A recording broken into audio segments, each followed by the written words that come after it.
Hello, and thank you for watching this video tutorial on the Windsor shade structure. I'm your host, Jeff M. Wally, and with my help, I'll show you just how easy and how fun it can be to build this outdoor living space. The Windsor can be placed almost in any location outdoors. Not only will it add beauty and value to your home, but it's a great place for family gatherings, outdoor dining, or just relaxing poolside. Our website has this printable brochure which will show you each step that you're going to see in the video today. It also contains a detailed materials list that you can take with you to your home improvement center. Throughout this video, I'll not only show you how to build the structure, but the reasons why we're taking each step. Our project will be broken down into the following 6 steps: preparing the footings, attaching the posts, attaching the beams, installing the braces, attaching the rafters, and finally, attaching the louvers. If you can measure, use a level, cut a straight line, and drill a hole, you're more than halfway there. I do, however, recommend that you have some help when leveling your posts or lifting the beams and rafters. Not only will it make the job easier, but much safer as well. While this project can be completed in a weekend, take your time. It's not a competition, and you'll have a much better time if you pay attention to the details. Building codes vary by region, and it's always a good idea to check with the local agencies to find out if a permit would be needed. I know you're anxious to get started, so let's get going. The plan calls for footings that are 12 inches wide by 18 inches deep and are spaced 9 feet on center by 6 feet on center. Because this is an easily modifiable plan, we've added 2 posts to give us more living space. Also, 3 of our posts will be secured to an existing cement patio. We've pulled this string line end to end. This will serve as a guide for establishing a nice straight line with our post bases.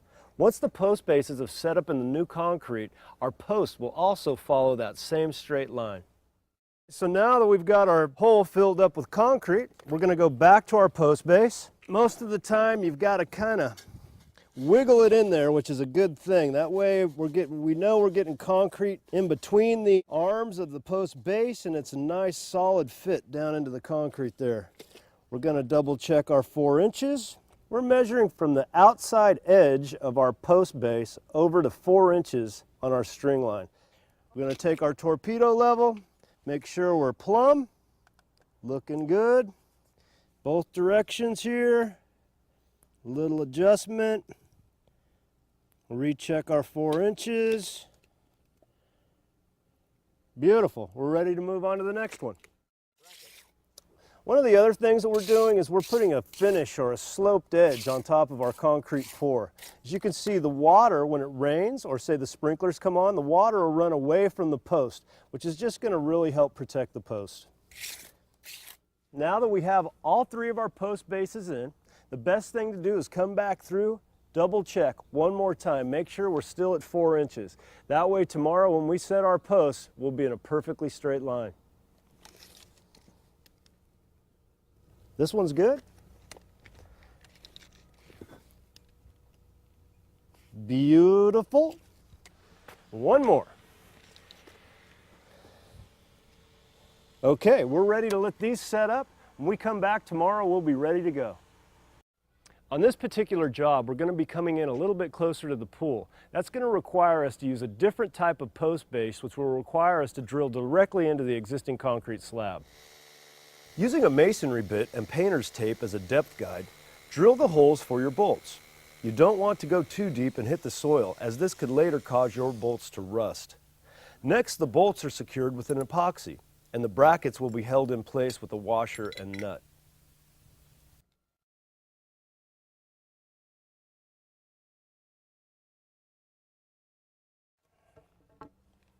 After setting the end posts into their bases, check your string line and level before attaching a few screws to the post. Reinforce with support braces to ensure your structure remains square during the entire installation. Always double check your level throughout this process. When square, install the remaining screws into the post brackets. Now repeat these same steps for the posts at the other end of the structure. Okay, you may remember our string line. We left it up to give us one more opportunity to double check our 4 inches that we set our flanges at. And it looks like we're good here.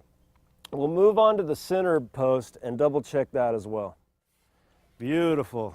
We'll kick this over, and as I was saying before, we can double check our 4 inches, make sure we're good here on our string line. And we are going to be beautiful right there, kids. So let's go ahead and get some screws in this. Next, we attach the post at each end of the structure on the patio side. Again, leaving the center post for last. A string line serves as a guide as we tap the middle post into place before securing. With all of our posts securely fastened to the brackets, we turn our attention to the cross support by temporarily tacking the 2x4s onto our posts.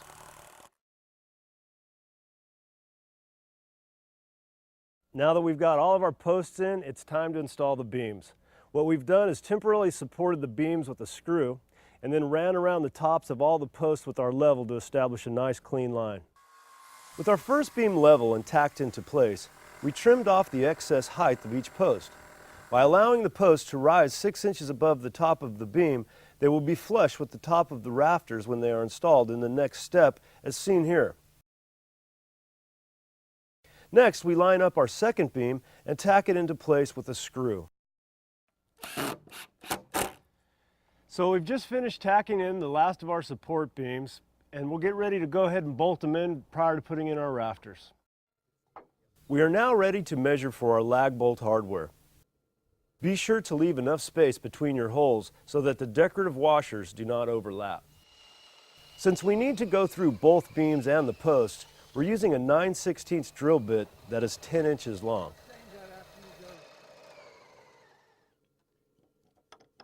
Next, attach the through bolts and hardware as you see me doing here.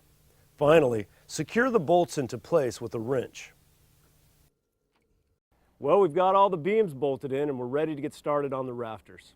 Redwood comes in many varieties. For outdoor projects like this, we recommend Con Common, Con Heart, or B-grade redwood. All will weather beautifully and provide long-term durability. For this particular project, the homeowner has requested B-grade. It's a higher grade product and it's going to finish out really beautifully. So what we want to do first, we're going to get our 2 end rafters installed. We're going to run a string line from end to end off the nosing of each rafter. That's going to allow us to butt each rafter tail flush to the end of this string, which is going to give us a perfectly straight line. Now there are a lot of options you can do for these rafter tails. When you get your load of lumber, typically it's going to come out square like this with no detail at all. That is an option. What we decided to do though is we went with a 60-degree angle and nubbed off the nose. Gives it a nice detail. We used this same detail on our beams and all of our rafters, and it's going to give it a really nice finished look. After marking the location for each rafter, attach the rafters to the beams. We have decided to use screws for a more secure and long-lasting fit. You can space your rafters closer together or farther apart, depending on how much shade you require. It's that easy, and thanks to our string line, all of our rafters are lined up perfectly straight.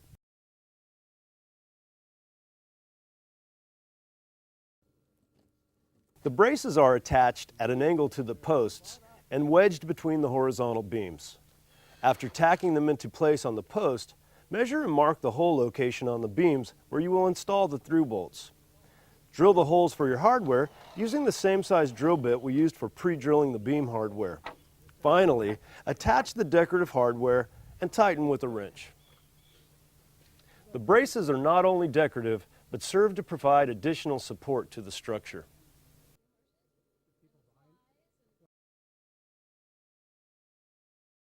Well, as you can see, we've got all of our 2x6 rafters in and we're ready to get started with our louvers. We're going to use 2x2 redwood at 4 inches on center to let a little bit more light inside the structure. We've also pulled our string line from end to end. That way all of our louvers will butt the string and be nice and straight, just as we did on our rafters. We've created this jig out of scrap wood to automatically space the louvers at 4 inches on center. This is a great contractor's tip for increasing efficiency and accuracy. Well, here it is. And as promised, we were able to construct the Windsor shade structure in just 2 days. The homeowners have decided to allow the redwood to weather to its natural beauty, which is a very low maintenance option. I'm sure the family will have many years of enjoyment in their new outdoor living space. I hope that this video has given you the confidence to try this project at home. Be sure to check our website for additional redwood projects and videos. For the California Redwood Association, I'm your host, Jeff M. Wally.